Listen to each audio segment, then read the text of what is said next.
Extraordinary indeed. For more on this, we're joined now by former Trump campaign associate Roger Stone, one of those targeted by the corrupt Obama Justice Department. Sir, thanks for coming back. Great to be with you, Chris. I appreciate the opportunity.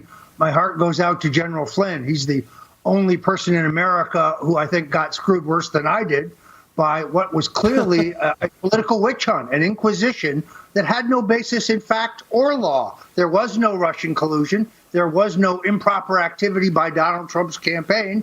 And I think I am the last victim of Mueller's dirty cops.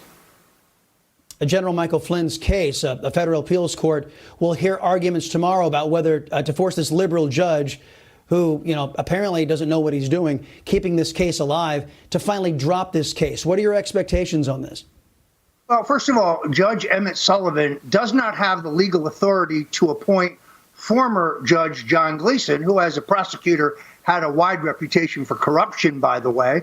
The law that Judge Sullivan cites that claims authority for this, Fokker, a Supreme Court decision, I don't think he's ever read it. Actually, it says the exact opposite.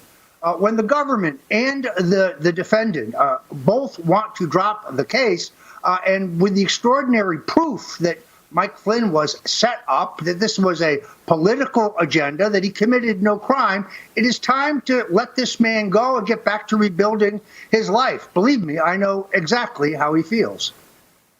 No kidding. I talked with Kayleigh McEnany from the White House and basically said the only judge that Judge Emmett Sullivan could find was this Gleeson guy who 2 days prior to his appointment had taken to the editorial pages to write an op-ed blasting Michael Flynn. So basically, Judge Sullivan went out there to find a biased judge to judge this case. I mean, this thing stinks. No, it's very much like having a jury forewoman who all throughout 2019 attacks both Roger Stone and Donald Trump on her Twitter and Facebook feed, then conceals them to get on my jury, and then has them in a private setting through the trial, and then deletes them after the trial. And the judge in my case said that that was not evidence of bias. So I'm very familiar with these kind of tactics. Absolutely.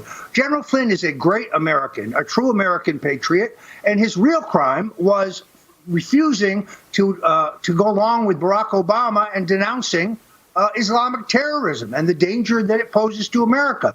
He wouldn't soft pedal that, and that made him a target of the Obamas and a target of Secretary of State Clinton. I wanted to get your reaction. In my opinion, there have been people in the media who have been complicit in this miscarriage of justice with General Flynn, with KT McFarland, and with you. As a matter of fact, CNN has received an award from the White House Correspondents Association for their coverage of your arrest. Your take, sir. Yeah, this is really extraordinary. First of all, I was arrested when 29 heavily armed FBI agents stormed my home in the pre-dawn hours of January 25th for a nonviolent white-collar process crime, 6 of them allegedly. I have no previous criminal record. It was really a Gestapo-style raid, and lo and behold, CNN just happens to get there 14 minutes before the FBI to set up a camera tripod. Now, CNN would tell you they're there on a hunch, an investigative hunch. However, Sarah Murray, who is a correspondent for CNN, at 6:05, 5 minutes after I've been arrested, emails a draft of my indictment, which is sealed at that point, which has no pacer or court markings on it, no timestamp. But this is the first my lawyer hears of it. Therefore, you have absolute proof that CNN knew of my arrest and indictment prior to the documents being signed at 9:30 in the morning by a magistrate in D.C. So their whole phony narrative that it was just a hunch that they were there, they were tipped. By the way, the entire area was sealed. Why is this significant? Here's why. Because when they executed the warrant for my arrest, they also executed a search warrant for the premises.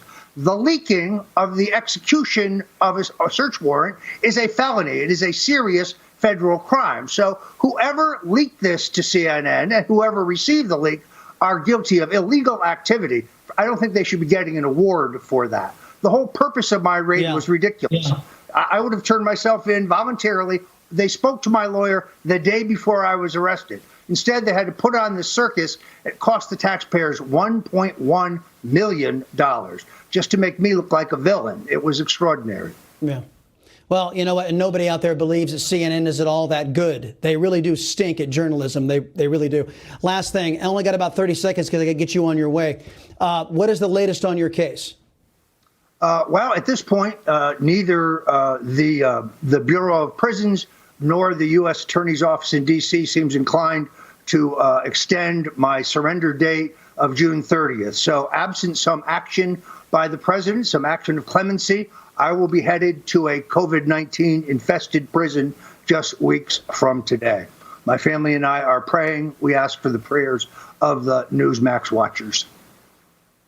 Mr. Stone, thank you very much. We appreciate the time and the candor, sir. And I think a lot of folks will be praying you actually get some real justice out there.